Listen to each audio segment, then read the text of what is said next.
Good morning, everybody. Welcome back to the Journey to Greatness with David McDonald, the GOAT.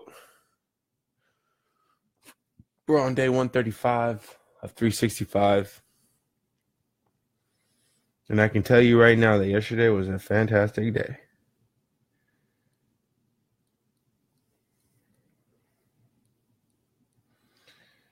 Alrighty. 4v3.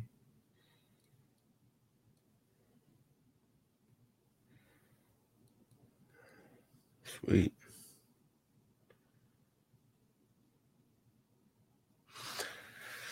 Good morning, Liz. How's it going? That was scary. I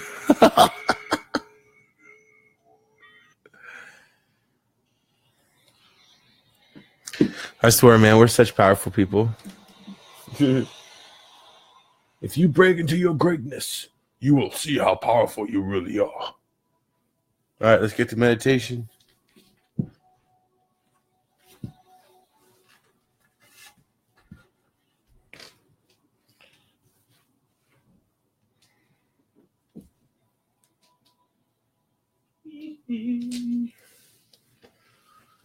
Alrighty.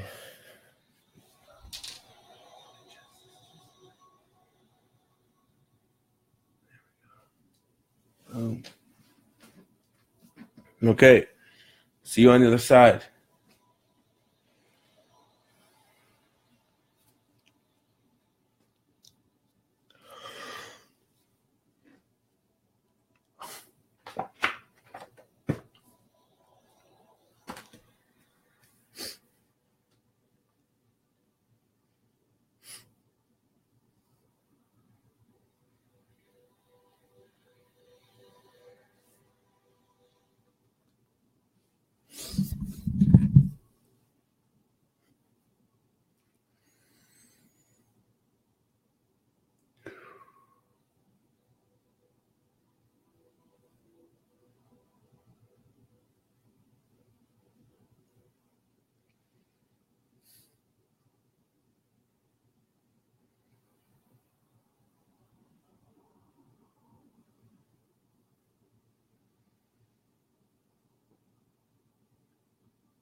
Alrighty, welcome back, everybody.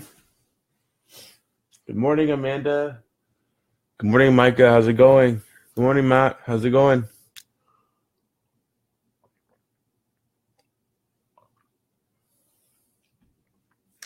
Telling you guys right now, this diet thing that I'm doing, it's crazy. And it's working. I love it. Okay, so we just finished our meditation routine, and now we're getting into our reading routine. So if you don't have a book, a hard copy, actual physical book, um, try logging online and looking up something to read there, not Facebook. And the reason why I like reading from a book actually is because 90% of our day is spent like staring at television screens or computer screens or our phones, and so to draw our eyes away and explore a different territory, I feel is a lot healthier method of getting information. So that's why we do the book. So with that, I'll see you guys on the other side.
Alrighty.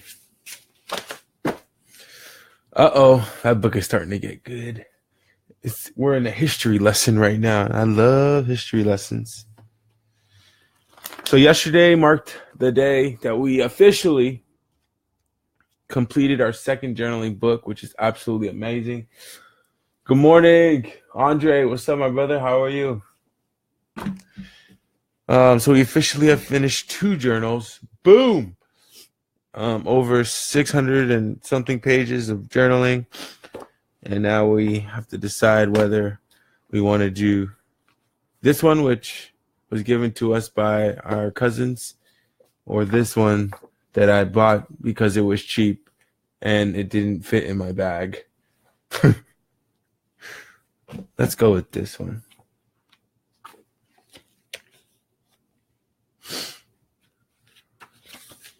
Alrighty. The start of a new beginning.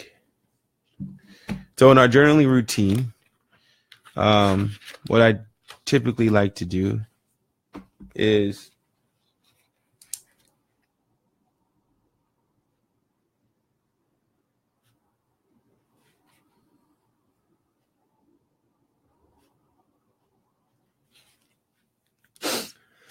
I like to start off by talking about what I'm most grateful for. And the things in the morning that I'm most grateful for are waking up and having exceptional health.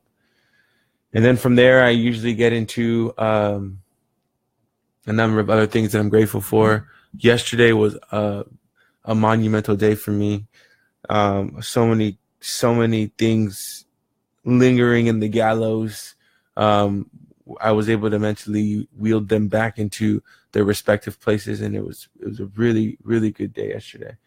So I can't complain. So I'll go over those things and show my appreciation, reflect on yesterday's activities and successes, and then now moving into today and so forth and so on. I will go ahead and journal about those too. So journaling is good just to get things off of your mind. If there's ideas and things that you have in your head, situations that you wish to manifest for yourself, put those down in your journal. And then, over the next year here, or the next half a year, almost, a little bit less than half a year, but you'll be able to reflect back. And what you're doing, or what we're doing here, is we're creating a manifest or autobiography for ourselves and our lives and what we go through during these interesting times of the U.S. and all this stuff, so around the world. You never know. You never know. So I'll see you guys on the other side.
Alrighty. So my overall and general review. Good morning, Yusuf. What's going on? So new. What's going on, brother? Good morning. Good morning. Mr. Hopkins, good morning. Good morning. Thank you. Okay, this pen sucks.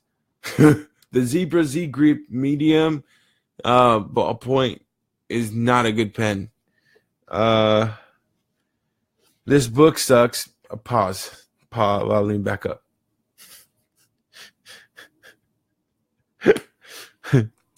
So when considering buying a journal, you generally want something that has a hardback. In the beginning, the journal is a nightmare to write in because there's not very much support here in the end. Just word from the wise. So when you're out there thinking about buying a journal, try to buy something that's a little bit hard, or obviously have a hard surface to write on. This pen shows up very, very light, like a pencil.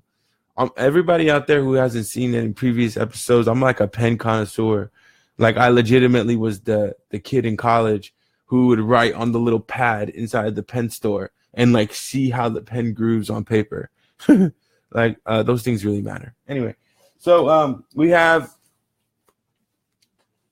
we're gonna jump back into Think and Grow Rich here, and in the last in yesterday's episode of the Journey to Greatness, we talked about,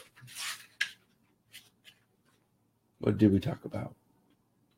Oh, we talked about giving more than taking. And then we started to get into the decisions. And I had mentioned to everyone that it was the decision to do a lot of things, to do the one thing, which was talk to a girl in the Starbucks that later, now is going to become my wife. It was because I made that declaration within me. The moment I made the declaration within me that I no longer was going to sit around and allow time to pass by while I was trying to make a decision, and I just acted on it, was the day that my life changed. And I really adopted a millionaire mentality. So we talked about procrastination, how that can kill you. And then the book goes back to refer about, Henry Ford and how he made the decision to, make cars. And then it continues to talk about how we need to, the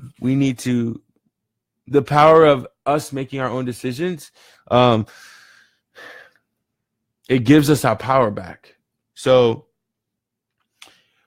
if you are influenced by opinions when you reach decisions, you will not succeed in any undertaking, much less in that transmuting your own desire into money. If you go ask somebody the things that we're doing here every single morning, if they think this is crazy, I don't know what your response is going to be, frankly, but who cares, right? Who cares? If you don't believe it and you don't align with it, then I don't think you'd be in the space. That's the first thing. And secondly, if you don't believe it and you don't align with it, then it's going to be hard for you to manifest. And there's time for everything, right? So it just may not be the time. It's not a bad or a good thing, really, but it just may not be the time for you to wake up to, that greatness of power within you, which is totally cool, because not all of us in this lifetime will wake up to that power. Some of us will just continue, not us in the community, but I'm saying people in general across the entire globe. Some people just don't come into their greatness in this lifetime, and that's totally cool, because that doesn't exclude them from being like loving, genuine people, right? But it's just a matter of belief. And so if you allow yourself to be influenced by people, it'll be hard for you to break through the dimensions and transcend into the higher space of power within you. So keep your own counsel. When you begin to put into practice the principles described here by reaching your own decisions and following them, which is the bigger kicker, execution.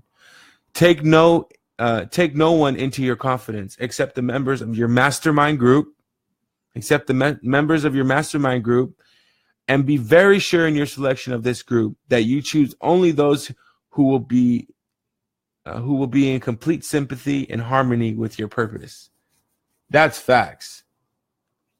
So now we scale the ideas. So we're here. Take all this power back. Put all this power within you, back within you, right? Trust yourself, and make your own decisions. Pause.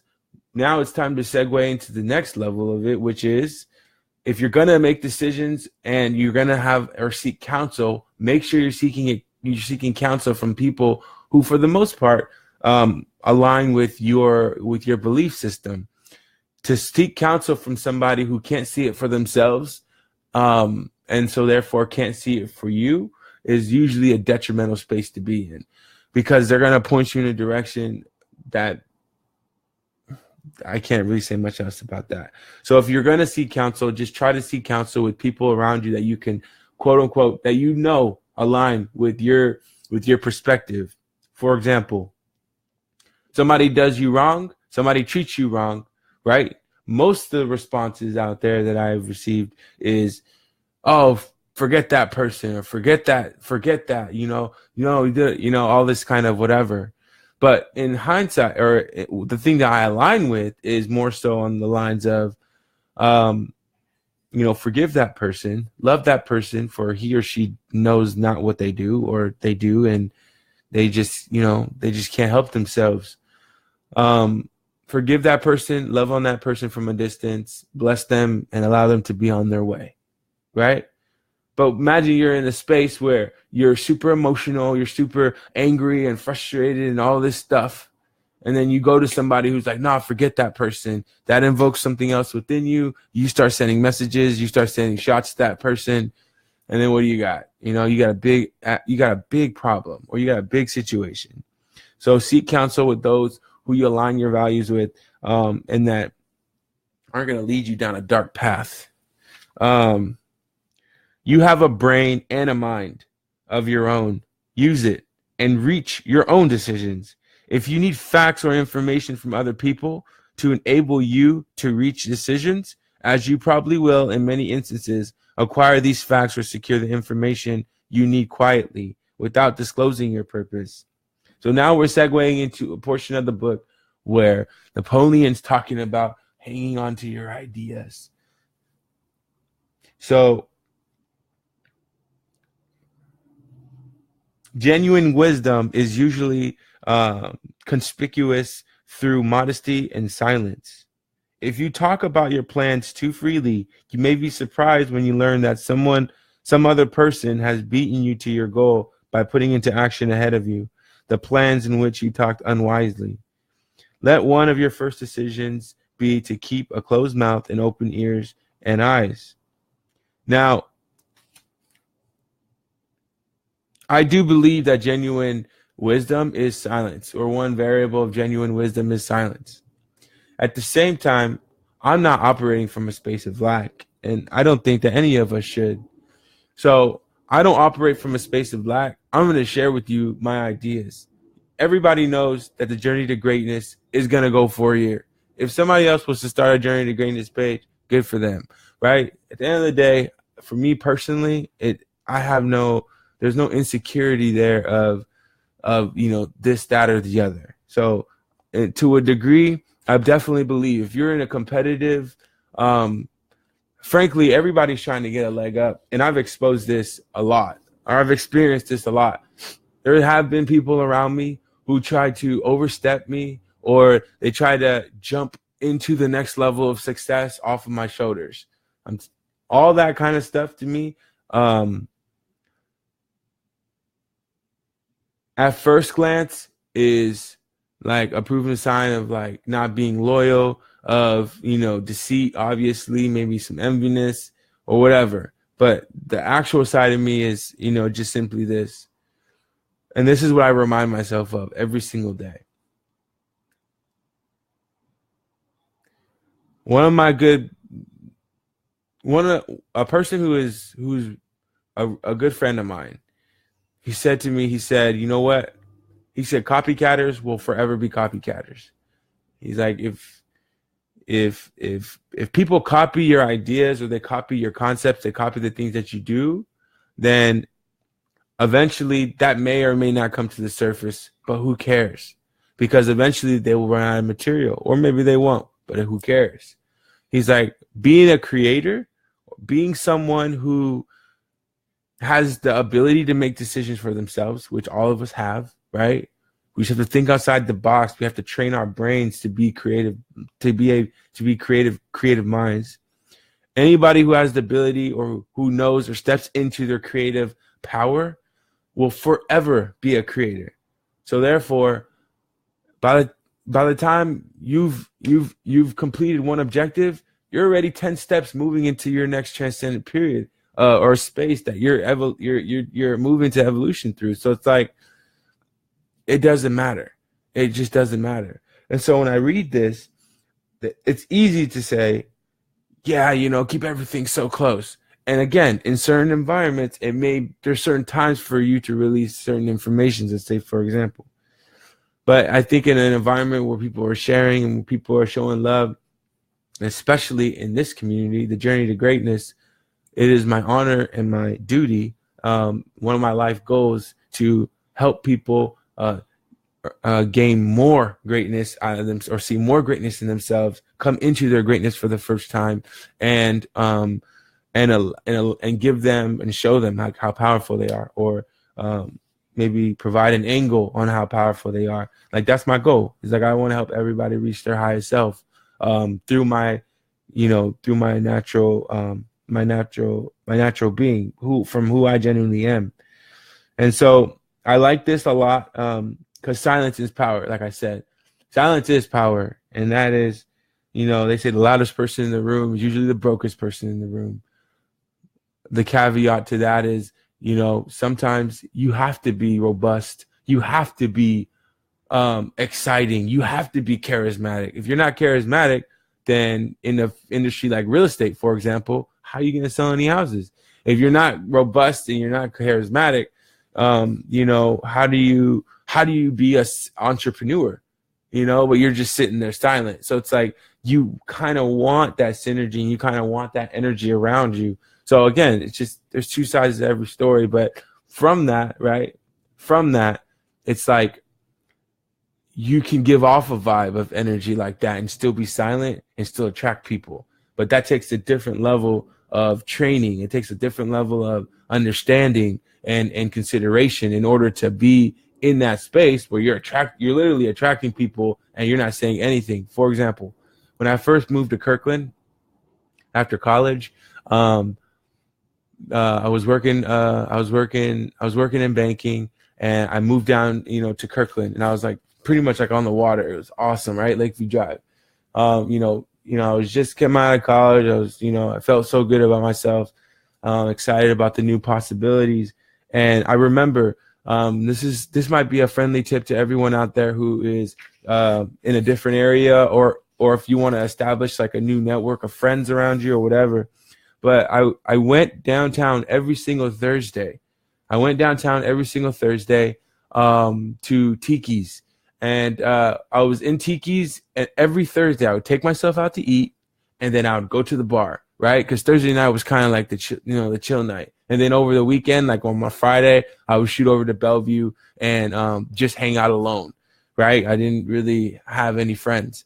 And then I'd be at Tiki's, and I remember there's this guy who walked up to me, and and he goes, hey, man, what's going on? And I was like, hey, how's it going? My name's David. And he's like, I don't know what it is about you, but I feel this energy from you. Like, I don't know you. You're just here at the, like standing here, having a drink, just catching a vibe with the music and, just all the people that were around. I was just like, wow, like this is my new community, right? Like for me, I was like, damn, I'm taking this all in. But he just walked up to me, and then he had like 10 dudes with him, 10 of his friends. And then so like a few of them come over, and then we start talking. We exchange numbers. He's like, yeah, man, you seem like a pretty cool guy. It'd be cool to hang out. Now, obviously,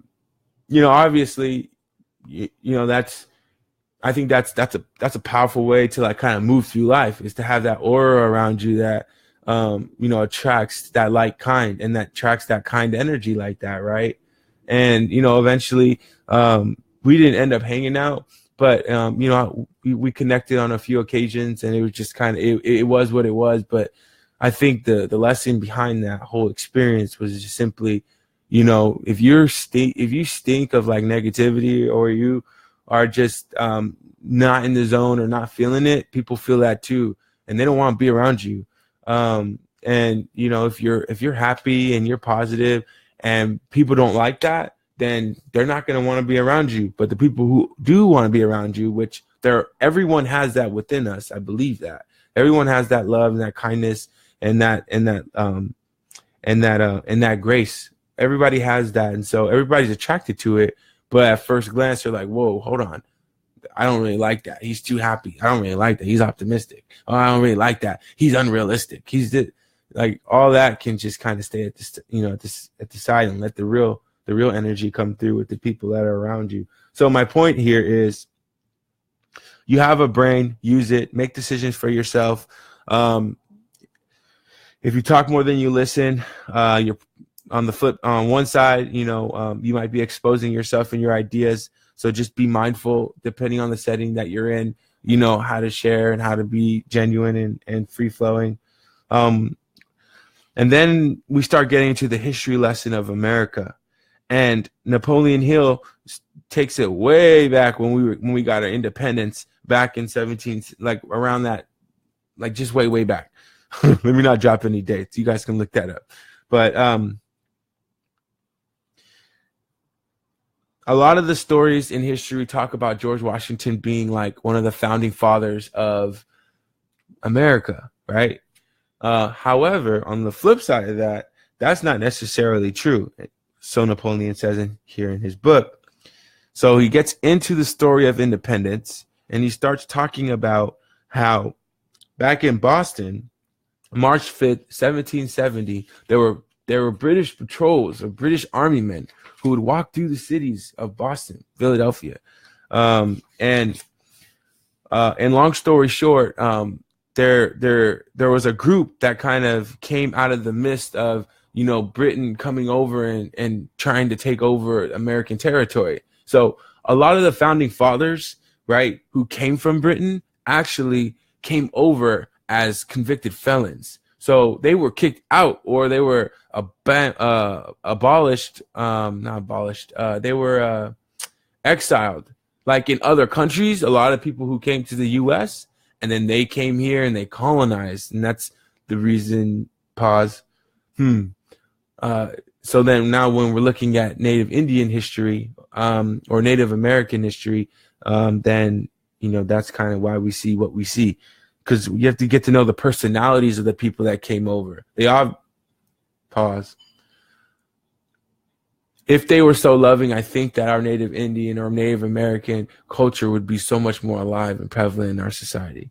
But with that, there was a group of colonists that were resented the army men who walked through these streets of the city, and so two of them were Samuel Adams, so the people who make the beer. Sorry, I'm joking. But Samuel Adams and John Hancock, and both of their names obviously live throughout history, but they're not the focal point of what really happened. They're not a focal point in American history study books of what really happened. George Washington takes that credit, and it's not to take anything away from him. Of course, Napoleon Hill clearly expresses that. However, John Hancock and Samuel Adams were the colonists that actually started small war in Boston with the British troops, because they didn't want them in their territory. So before the assembly adjourned, Samuel Adams was appointed to call on the governor of the province, Hutchinson, and demand the withdrawal of the British troops. So this is the beginning to explaining how the American how America was able to create their own independence. And so just to give you guys a little bit of backdrop, because I study law, and so a lot of this stuff is like things that I actually know, and I really appreciate the beginning of America in terms of the journey and how it all really started. In America, the number one thing, so British was super pissed that these people pretty much took a boat over to the Americas and were exploring and finding things, right? Initially, the relationship between a lot of the Native Indians, and obviously this is to be verified and it can be argued, I'm sure, so many different ways, but my understanding was that the Native Indians and the Britons at the time, they got along in the beginning with some of the Native Americans, but then soon thereafter, obviously, it just started to become they would like during like the Native Indian Americans like rituals, like they would literally slaughter them, like while they were in their trance, and it just got super nasty and super ugly. I'm sure you can imagine. And so the founding fathers, Britain was mad, and so troops were coming over because they wanted to expand their control, because the people in Britain weren't too happy during that time. And so some of these Brits started coming over to America, they were there, and they were like building these communities, and now the Royal Britain people were coming over, and they were like, no, we moved away from you guys because the monarchy that's existing over in Britain right now, and pretty much like you guys aren't really doing much for us anymore, long story short. And then now you have these Britain troops that are in the streets, and so these people who are in the Americas now are like, no, we don't like that. And then from there you start getting into John Hancock and Samuel Adams and things of that nature. And so what Napoleon Hill's getting ready to do is hit us with an uppercut, saying, hey, it actually started within the minds of two men. And these two men were the fundamental two men, outside of a number of other people who are actually named in history, that started the independence of America, and were some of the naming founding fathers that we don't hear about in history. And I know he's going to do that because that's what this book's about. And if I'm wrong, I'll be wrong, but I don't think I am. So with that, nice little history lesson for us today. I think that's a good friendly reminder. I had no idea about John Hancock and Samuel Adams, so it's always good to learn something new. Silence is king, but also being a charismatic, positive person will attract charismatic and positive people to you, which ultimately is the goal in life, which ultimately is the ember that keeps us going. So with that, we'll continue on that story tomorrow with the Americas, and I hope you all enjoyed the session today. Thank you to everyone who got online today with me, with us in this community. We're on day 135 of 365 with David McDonald, the GOAT, and we are on the journey to greatness. If you could jump in, so everybody who's on my messenger board or on the messenger board, thank you so much for chiming in and wishing the good mornings. Happy Thursdays. I receive all the love. I receive all of the blessings, and I reciprocate and push that back out to you. And I hope that you all have the best day of your life. If you can click the Journey to Greatness page in the top link there, and just throw a like. I think we've added, like every day we're adding a new like. So I'm going to say it every day until we get to 1 million. But thank you for that support. If you enjoy the accountability as much as I do, I already liked the page, so I did my duty. But if you could like the page, that would be awesome. And then when you like the page, you automatically become a member of the group. So then anything that we're planning, and I mean, I don't know if I told you guys, but we're going to get into, we have a huge surprise. I'm not even going to tell anyone. You got to be a member in order to be inaugurated. Yes, exclusivity. Of course, I am pushing that right now. Yep, VIP only. But we're going to be getting into a number. We're going to do like this really cool select event, and it's going to be like a weekend thing, and it's going to be phenomenal. I'm telling you, like life-changing stuff that I feel like everybody could use. And so, but you got to be a member, and the only way to become a member is to like the page, and then you'll be added by one of our Journey to Greatness, partners and friends. And so we'll go from there. But again, I love you guys so much, and I'll see you tomorrow for day 136 on the Journey to Greatness with David McDonald, the GOAT. Have the best day of your life. Peace.